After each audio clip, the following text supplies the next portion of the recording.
So as of today on the CDJ-3000X, you can play from Apple Music.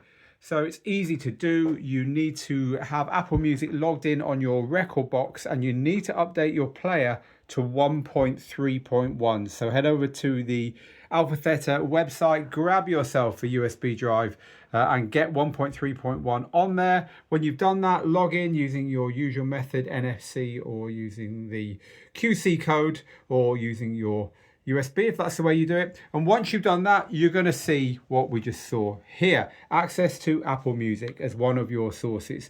And so once you're into the Apple Music source, you can select from all the stuff you would expect. You've got your playlist, your library, and so on down there, genre playlist and all the rest of it. Now you don't get the BPM and the key, but they do appear once it's analyzed the tracks. You can see here that here's 2 tracks I've played and the BPM and key have been added because it's downloaded them and analyzed them. There's no offline locker, but it will download the whole song to the unit. So once the song's down, it's not going to stop playing.